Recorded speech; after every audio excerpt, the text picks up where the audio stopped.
The following is a candidates' night sponsored by the Lions Club and organized by the Canton's Voter Guide Group. For more information online, go to cantonmavoterguide.com. The local election is April 2nd, 2024. The following candidates are running for school committee. There are 2 candidates running for 1 open seat that serves for 3 years. They are Jennifer O'Donnell and Kendall O'Halloran. The moderator is Mark Porter. Good evening, everyone. My name is Mark Porter, and I'll be your moderator this evening. Right now, we will have an opportunity to hear from the candidates for the school committee. We will not be taking questions from the audience this evening. The questions have been generated by the volunteers who planned this event and by many of you who responded to the Canton Voter Guide survey.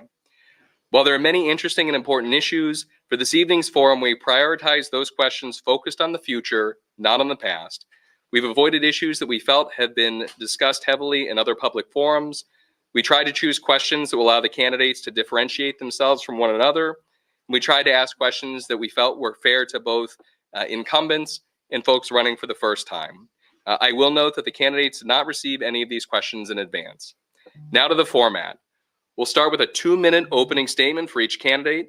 Then I will ask questions on a rotating basis. Because we're starting a little bit earlier, you will have 2.5 minutes to respond to each question. In some cases, I may ask follow-up questions based on your responses. I will conclude by asking each of you to make a 2-minute closing statement. When speaking, you'll be given a microphone, which is there in the middle of the table to amplify your voice here in this room. The small table microphones are for Canton Community Television. When your time is up, I'll ask that you pass the microphone to the next candidate. We do have a timekeeper here in the front row who will let you know as your time is expiring. We ask that you keep your answers concise, to the point, and respect the time limits. To the candidates, we ask you to be respectful of each other. We ask you not to interrupt your fellow candidates. And we remind you that any time you use to rebut a fellow candidate's response will lessen the time you have for your own response. And to the audience, please hold any applause or comments. Please respect your neighbors, both in the audience and in the stage. And finally, this session is being recorded by Canton Community TV. We can't say thank you enough, and will be broadcast in the days to come. Please encourage your friends and neighbors to watch those broadcasts, either streaming or on cable. So without further ado, I'd like to introduce our candidates, Kendall O'Halloran and Jennifer O'Donnell. We will start with an opening statement, and as the person closest to me, we'll flip the coin again. Lady Liberty is heads, the Eagle is tails, and this is who will start their opening statement first. Please call it in the air. It is tails. I would have been fine with you going first. Defer the kickoff? Yeah. So Jennifer, we will start with you. 2 minutes for an opening statement, please. All right. Hello, my name is Jennifer O'Donnell, and I'm running for school committee. I have never been very political or involved to this extent in town governance. However, the past year has brought some awareness to me that has made it impossible for me not to stand and be a voice for the children of our community. So I'm hoping with the questions this evening, I'll be able to clarify how I am the best candidate and what my qualifications are. Thank you. Thank you. And Kendall, your opening statement, and again, you have 2 minutes, please. All right. Thank you very much. I'm Kendall O'Halloran. I've been on the Canton School Committee for 3 years now. I am currently the chair of the committee and also on the subcommittees for policy and communications and CCPC. As far as my match for this role, my focus has always been on the children. It's also on the families, the educators, and the staff.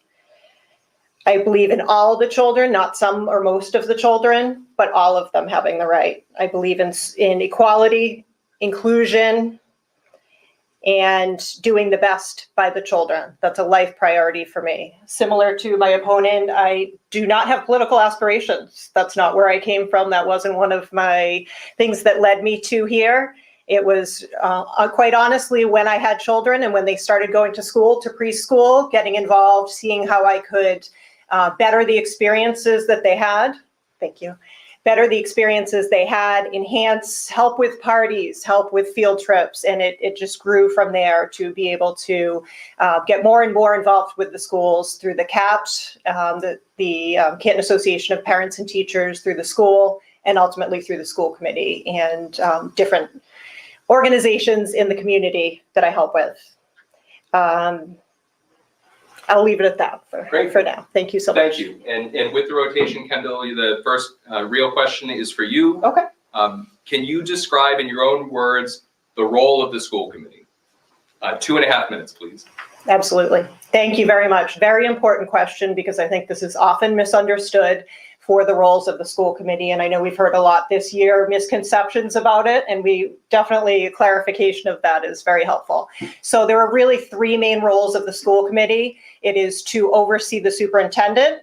It is to work with the policies of the district and any changes, updates, and following of the policies, and then with the budget for the district. So it is not with answering directly or having anyone else within the district, any educators, any principals, anyone else in the leadership reporting to the school committee. It is solely the superintendent who reports to the school committee. Everything separate, everything else within the roles of the schools reports to the superintendent. As far as budget, we work very closely with the superintendent, with the budget and finance committees, with the the assistant superintendent of finance and operations, for that all to be done. So that is a huge team effort, should I say. And then as far as policy goes, as I mentioned, I'm on the policy subcommittee. We have a partnership with the MASC, which is the Mass Association of School Committees. And we've had a great endeavor that we undertook in the last couple of years. We were already in the process of We were already in the process of updating each policy section. They go alphabetically, A through L. We were in that process. We undertook with MASC to help us guide and give feedback. Huge resource, and I know I'm running short on time, so I'll answer the rest of this quickly, but a huge resource because we get the expertise at the state level of what other cities and towns in Massachusetts are doing for best practices and get to go from there with it. Okay, Great. I thought that was. Thank you. And then Jennifer, same question. Can you describe in your own words the role of the school committee? Sure, thank you. I actually differ on what I value for the top 3 of the roles for the school committee. I believe that the public relations would be a top priority, as the school committee is truly meant to be a liaison between the parents, the children, and the administration. The past year has shown me that currently the school committee seems to agree very often with the superintendent, and there's very little pushback on any policies that are brought up, along with any accountability as far as their spending habits on beefing up the administration, leaving our schools very short-staffed and short-financed, which ultimately is hurting our children. So public relations would definitely be first and foremost. The superintendent oversight, I covered that, where I currently don't feel that our administration is being supervised properly. And the policies and legislations currently are extremely dangerous to our children. It is traumatizing our children. We are not asking the right questions. We are not doing the right follow-up. We're not surveying the teachers. We're not surveying the parents. We're not asking our community what they need. We are just listening to the state guidelines and the superintendent, whose top priority is to lower their liability, leaving the rest of us to fight for ourselves. So, thank you. Thank you. And so this next question will stay with you, Jennifer. Canton has had well-publicized success in athletics recently. What can we do to bring the same excitement and recognition to programs such as the arts and robotics? The arts and robotics department in Canton are also equally as impressive. I think that a lot of it has to do with funding, and I do believe that Canton's very much a sportsy town, which is fabulous. It has a lot of team support, and I don't know what the right word is, like cheering, I don't know. But so it's amazing that way. I wish that our arts department and theater department had more support and more funding, that's something that we could look into if I got on the board. Thank you. Thank you. In Kendall, same question. What can we do to bring the same excitement and recognition to programs like the arts and robotics? I was so happy to be a participant in the audience. I shouldn't say participant, in the audience, I should say, for Legally Blonde at Canton High School this past weekend.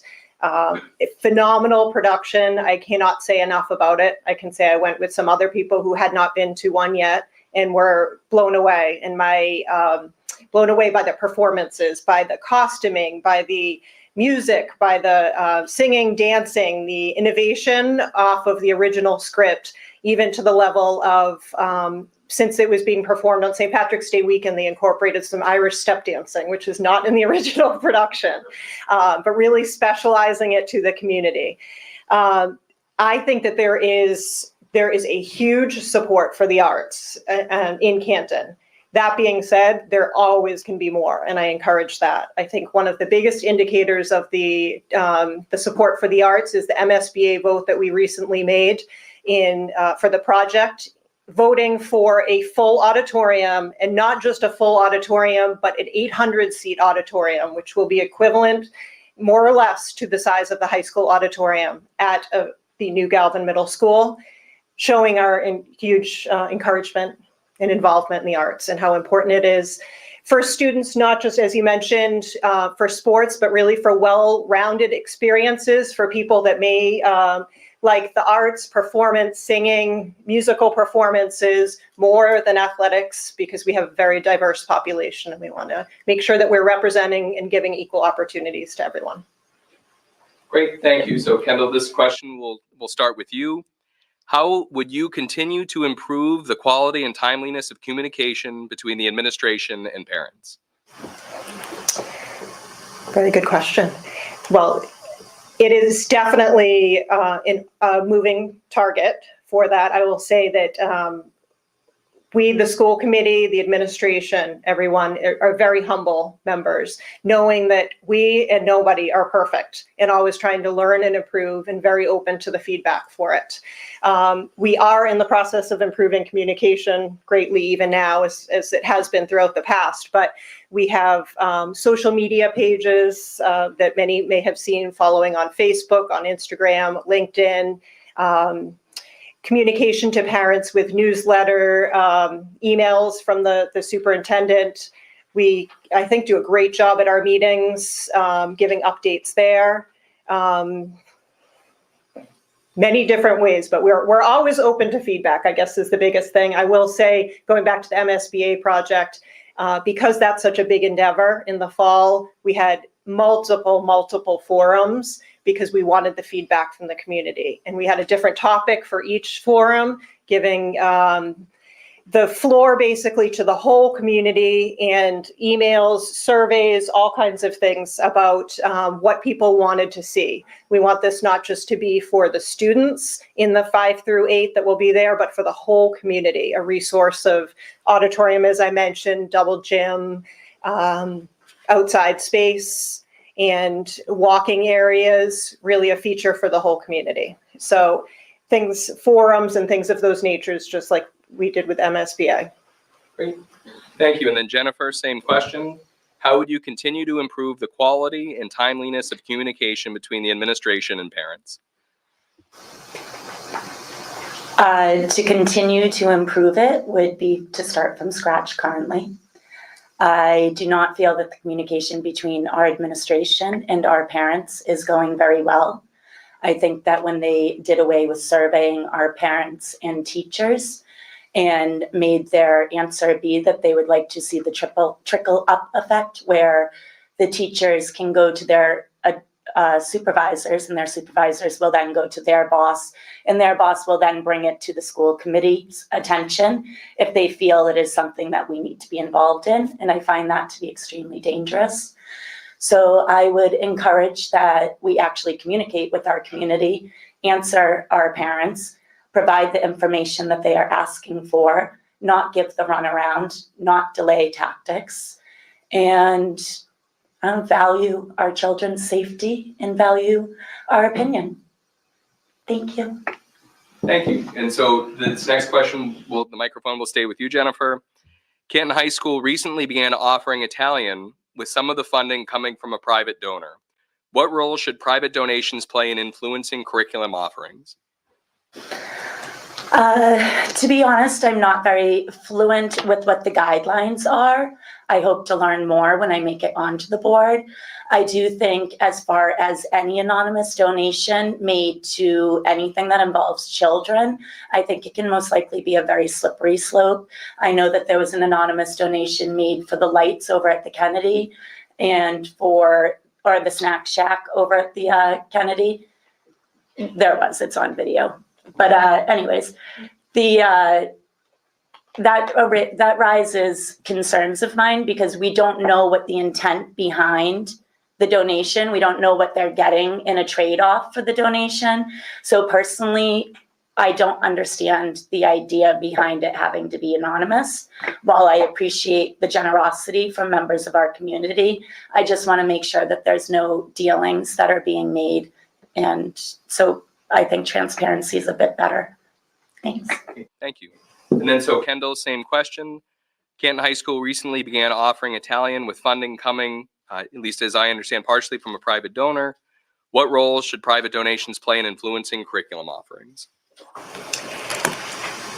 So first of all, thank you so much to the donor that did contribute for the high school to be able to start the Italian program and the cohort there, a 4-year cohort of Italian education.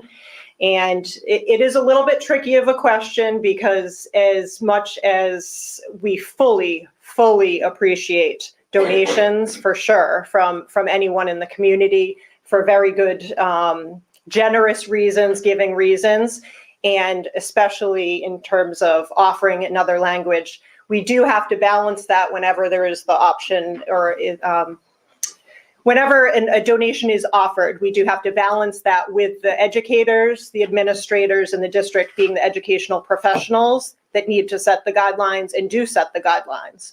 So we need to make sure that whatever is being offered works for our students, first of all, because we have student-led curriculum choices in Canton at the high school. And from there, make sure that it then matches with the capabilities and the forward-thinking plan for the education curriculum plan for the schools. And then we really have to make sure it all matches up. So it really has to mesh. It's not an all or nothing. Like I said, very appreciative of the donations. In terms of other things, donations for anonymous donors, we do have one that is coming in for playground work. And in that case, it's a very specific, the donors wish to remain anonymous. There is nothing underhand about it at all. And for tax reasons, for other reasons of not wanting the public recognition of it, but wanting to do something good for the community. Thank you. And then, so Kendall, this next question will stay with you. I know it was easier with 4 because the microphone was going everywhere. Putting on my finance committee hat for a minute, you've done all of the fun work for the Galvin Middle School project, and now we have to convince the community to pay for it. So as a school committee member, how will you work to earn the town's support for funding the project? Very good. Well, a little bit of historical info on this. First of all, the Galvin Middle School is 50 years old, well overdue for revamping for the children, first and foremost.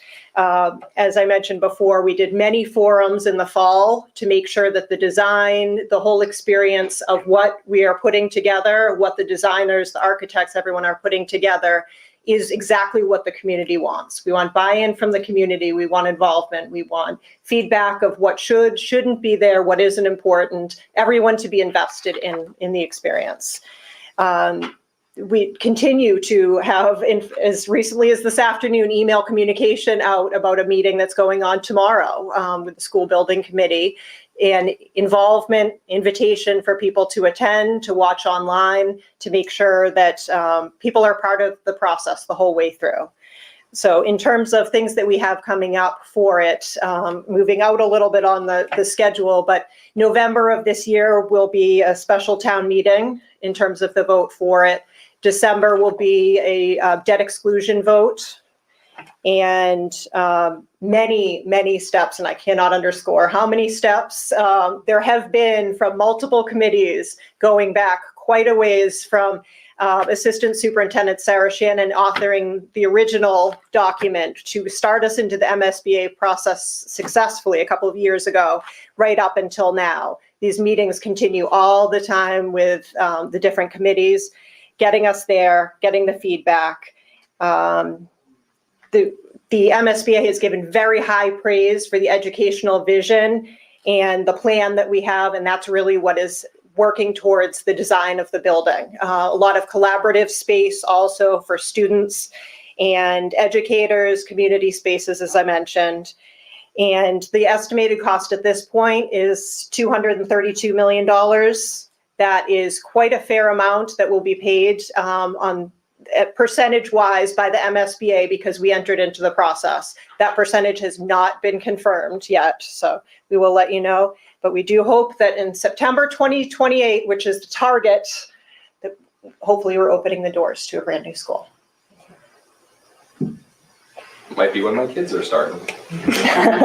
So Jennifer, same question. As a school committee member, how will you work to earn the town's support for funding the Galvin Middle School project? I don't think that it's going to be very hard to get the support to fund the Galvin Middle School. From everyone that I've heard from, everyone's in agreement that we need a new middle school. I think that they have done an outstanding job at holding different forums and getting feedback for the middle school.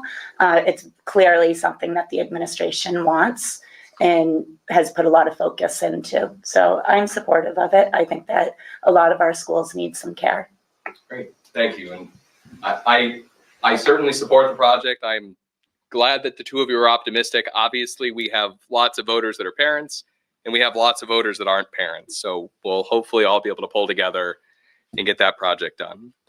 So Jennifer, this question will start with you. Our town, like many, is facing tighter budgets this year, and this is expected to continue into the future. What should be prioritized as the school committee works to finalize the budget? And please be as specific as you can as the things that you would prioritize. Thank you. I think this one is probably a no-brainer for the crowd, but I would prioritize more money for our teachers, more staffing in our schools. We need bus monitors. We've approved a budget for it the last few years, yet we've never hired any on. So I don't know why we're still requesting it each year. But yeah, I would just make sure that the money that we are getting approved is going in the right areas. The teachers need more funding for the classrooms. They need support staff. They're not even asking for raises. We need more people at the lunch monitors. I think that if it's a matter of getting someone in there for 3 hours a day and only paying them $15 an hour, then pay them $45 an hour. It's where our children are violating each other. It's where our children are getting hurt. So buses, lunchrooms, recess, more staff, less bulking up of the administration. I don't think that the upper heads need 3 to 4 assistants each. I think that it's outstanding that we had a team of 7 that were hired on to deal with the bus debacle instead of just dealing with the bus debacle, which is more buses and having bus monitors and maybe turning the cameras on and letting us see the videos. Thank you. Thank you. Kendall, same question. Our town, like many, is facing tighter budgets this year, and this is expected to continue into the future. In your opinion, what should be prioritized as the school committee works to finalize a budget? And please be as specific as you can. All right, thank you. As you mentioned, budgets are getting tighter. That's not unique to Canton right now. That's happening all over. And combined with that ESSER funding that was during COVID relief, which is a form of COVID relief funding during COVID, is running out. So that has a big impact on a lot of communities right now. Canton Public Schools has been very wise with the use to make sure that ESSER funding was not going to operating costs, so that when ESSER funding ran out, we weren't left in the lurch of a far way behind in the budget. So we were able to foresee, as many communities were, that ESSER funding was running out and plan ahead for that. With that said, and my time limits on each answer, I want to make sure to mention the school budget right now, many thanks to the town, is 66.73% of the town budget. And that is far more generous than most towns and cities. So just annual thank you to the town for all the support, and it just shows the investment in the children from the town level down. This past year's budget, well, the fiscal year, I should say, fiscal year 24 budget was 53.5 million. Fiscal year 25 budget increase is 4.76%, and which equates to 2.5 million. And that brings it up to 56 million total. It's important to say that salaries are 4.21% of that 4.76%. We invest very heavily in our teachers, in our children, making sure that we have adequate class sizes, which are well within the limits of what school committee has set. We're at an average overall of about 22, just over 22 students per class, whereas the allowance goes up to at least 24 to 25 students. I will just say that some comments that were made earlier are incorrect about 3 to 4 assistants for executive level, 7 people hired for bus situations. Those are not correct statements. They're not accurate. And our executive team and leadership are paid very much in accordance as we research with other districts in the area, competitive DART districts. Thank you. And please hold on to the microphone. The next question. How would you continue to encourage hiring staff and teachers that reflect the makeup of our student population? Very important topic. So we undertook an equity audit a couple of years ago, or about a year and a half ago, with very important feedback from that. And one of the key factors that falls into the strategic plan is just based on that very finding, making sure that we can diversify so that students in the classrooms are seeing educators and experiencing educators who are like themselves in any different ways that our student body represents. So that is a key piece. We brought aboard, or I shouldn't say brought aboard, but changed roles. We did it in a restructuring of the central office last year. We moved Ms. Julie Shore over from IT to human resources. This is one of her tasks, along with many with human resources, but to be able to make the process much more formal for it. It always was very comprehensive, very structured for it in terms of any hiring, but with an eye on diversity, which is a key topic for us. Great, thank you. And Jennifer, same question. How would you continue to encourage hiring staff and teachers that reflect the makeup of our student population? Thank you. As far as the 7 people that worked for the bus debacle, that is on film. Stephen himself is the one who said the number 7. That's where that came from, and I can post it onto the Canton website so that we all have it. But as far as continuing to hire, one thing I've always complimented our administration on is their ability to hire phenomenal staff. The teachers and the aides and even, lunchroom, bus people that we know from town, they've all been the best of the best as far as qualified, heart, drive. So, just keep doing what they are currently doing, to be honest. Great, thank you. And please hold on to the microphone. The next question will be for you. What is or are the most challenging issues facing the district right now? You can touch on topics we've already touched on or touch on topics that maybe we didn't anticipate. Sure. But right now, I feel that our district is entering a crisis for mental health and bullying. We need to get ahead of it. We've only got one chance to make this right. I have watched the mental health of our students deteriorate over the past year. The teachers themselves, from all accounts, and I've spoken to many of the different schools here in Canton, have noticed that just in this year alone, there are no consequences for any of the students' actions, and the teachers are starting to feel scared And if we don't start to align ourselves in protection of our students, then the shootings that we train for are going to happen. The suicides that we are being told by our students that they want to commit are going to happen. We will be going to funerals for 12-year-old little girls because our district doesn't take it serious when we tell them that they are being degraded on a daily basis because the money in our district is not going towards the students, the teachers, and the staff. So I think that that would be my focus. Thank you.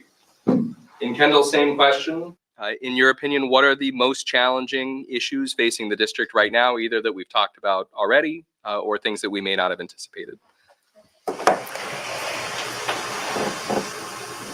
So some of the challenges, first of all, the comeback from COVID is still very real.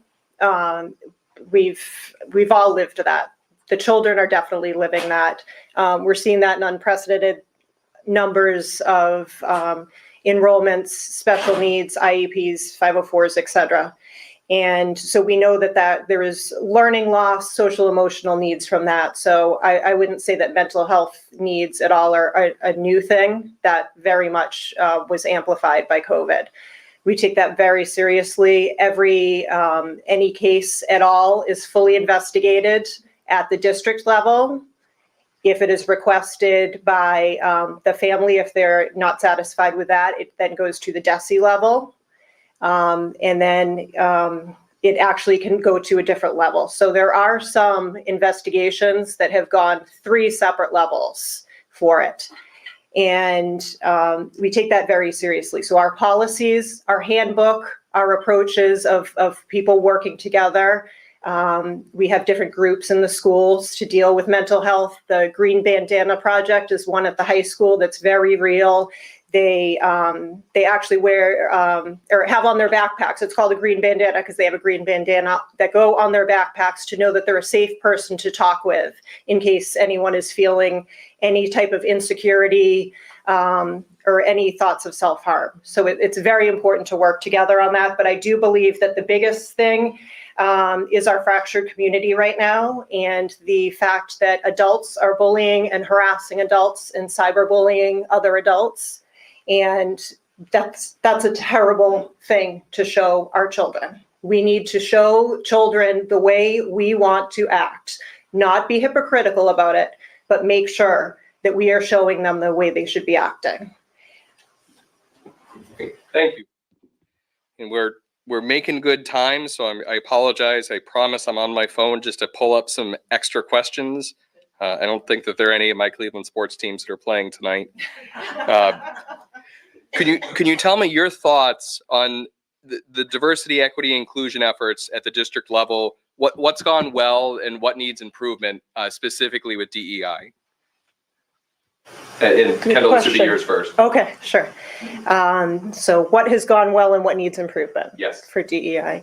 Again, it's constant feedback for those in terms of it. And I think it's also ever evolving. I was in an interview for student services position last week, and there are all kinds of different ways that people can see inclusion and diversity. And it doesn't mean that it's the most evolved way for it.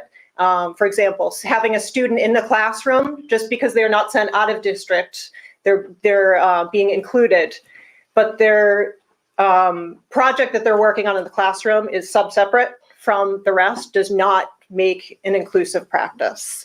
And it's sometimes the matter of taking steps to start solving the problem of inclusion by making sure that the students are in the classroom, and then seeing there's another level to it. We need to uncover that and progress forward from there. I think the acceptances, all just really working together from the administration, of course, the school committee, the leadership, everything, having open, honest conversations and access to different students' requests, as there always are, and ideas for different clubs, support systems for it. Thank you. And then Jennifer, same question with respect to DEI. What do we feel is going well and what needs improvement, or what can we improve? Thank you. For inclusion, first off, we would have to start with full inclusion. Currently, our district is split straight down the middle, whereas if there's 4 classrooms, 2 of them will have the services for special needs, which is not very inclusive. It means that those special needs students are bulked in all together, and the normal children are off just doing their regular schooling, while the children with the special needs are fighting for very limited resources and staff that is completely overburdened by having an entire class full of special needs students versus having a class that's more of the 50-50 ratio. So to be inclusive, we need to start there. As far as diversity, I think that Canton has a lot of diversity. At least I feel when I look around, we have a lot of diversity. I think that as a community, we're very accepting. I think in the school level, we need to have a no acceptance rule when it comes to any hate speech or bullying of any protected class or diverse class. And currently that is not the case. So I would like to see us really change our policies to back up what we tell our children, because as Kendall said, actions speak louder than words, or that's mine. Actions speak louder than words. We need to stop just saying words and show consequences, show consistency. Great, thank you. And so Jennifer, this will be the last set of questions before we go to closing statements. And you are doing 3-year terms this time. So if elected, what are some of your priorities for the next 3 years? What would you like to focus on? I would like to focus on getting to learn the ins and outs of the school committee, really having a much clearer understanding of what their role is, what their reach is. As a parent, I've been requesting many financial documents not to be handed them. I've requested many questions, and if you don't know the right way to ask the question, they don't have to answer you. So I really am looking forward to 3 years of being in the thick of it and learning the lingo and becoming that much more lethal, I guess. I hope to continue to bring my drive, can bring my passion, and my will to just make sure that we're always keeping the children front and center. Yeah, I'm struggling with words now. Thank you. Thank you. And Kendall, same question. I guess in this case, if reelected, what are some of the priorities for you for the next 3 years? What would you like to focus on? A lot of things. I want to continue a lot of the incredible work that we're doing right now. MSBA that I've talked about a couple times. See that through. I know the 3 years won't get us to September 2028, but if we make it 4 years and a few months, it will. 4 years and 6 months. But getting that much closer to having broken ground, to seeing the physical rise actually of the building and the footprint there, the excitement around that.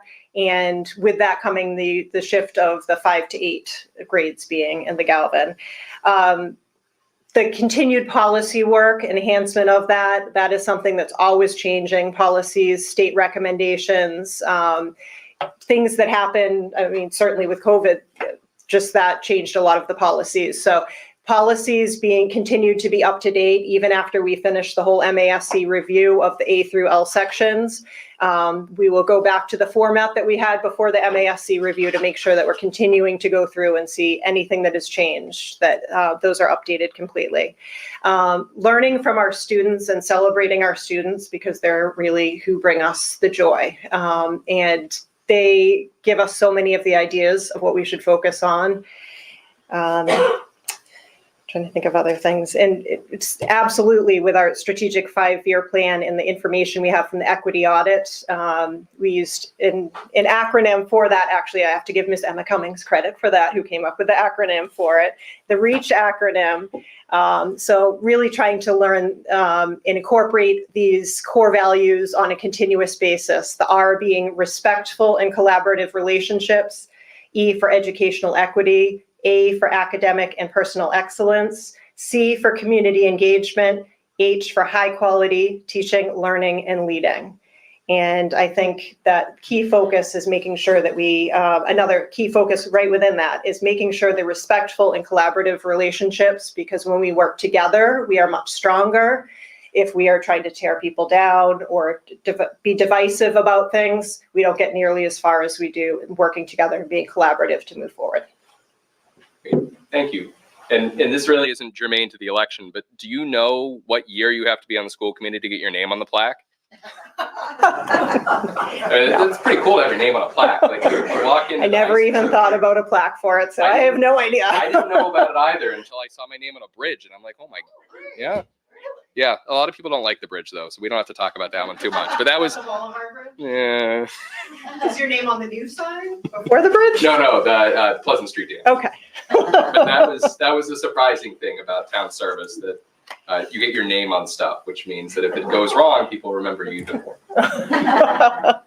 So to close this evening, we'll each have a 2-minute closing statement, and just continuing with rotation. Kendall, you're up first. All right. Thank you, first of all, to the Canton Voter Guide Committee for hosting this evening, for creating the resource of the voter guide itself to live on the website as a nonpartisan information hub, basically, for all the voters of Canton. Thank you for providing that resource for everyone. Pleased to be here tonight, and thank you for the opportunity. I am proud of our cream of the crop educators and staff and appreciate fully what they are doing every day to foster the growth of our students' young minds while keeping engagement high, responding to various social and emotional needs, curriculum updates, and the list goes on of the things that they do each day. I applaud them and thank them deeply for giving so much for us and our community. As a fellow taxpayer and parent in this community, I want progress and growth as quickly and logically as it can be sustained. I have all stakeholders in mind when I make school committee decisions. First and foremost, I am invested in our children, all of our children. I am proud of them, excited for them, and I want to do whatever I can to help them be their whole, authentic selves, be happy, be safe, and of course, be successful in their studies and learning. I appreciate your consideration for vote on April 2nd. Thank you. Thank you. And Jennifer, your closing statement, please. I want to start off by saying thank you to the Canton voters and the Canton voting committee tonight.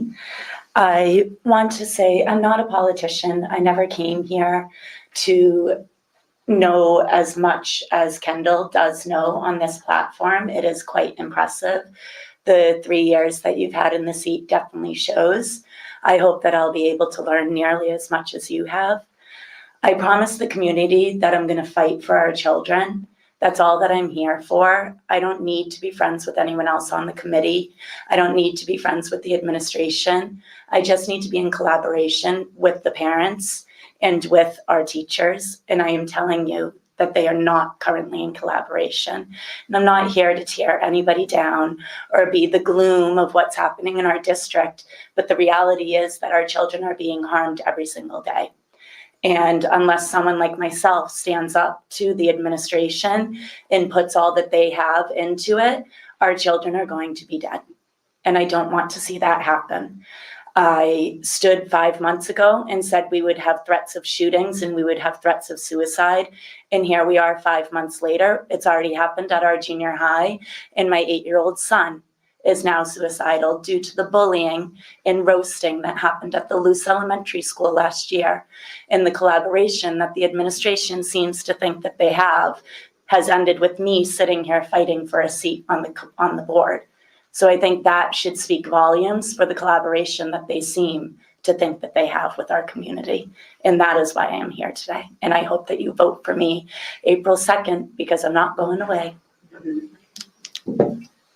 Thank you. So before we wrap up, I would like to remind you all to check out CantonMAVoterGuide.com for information about all of the races, candidates, voting information, and more. Thank you to the candidates. As someone who served 2 terms both on the Finance Committee and the Select Board, I greatly appreciate what it takes to both run for and serve in public office. So thank you for your time and thank you for your efforts. And to the audience, thank you for being here this evening. Local elections matter. Every vote counts. and informed voters are essential to good governance. Have a great night. Thank you.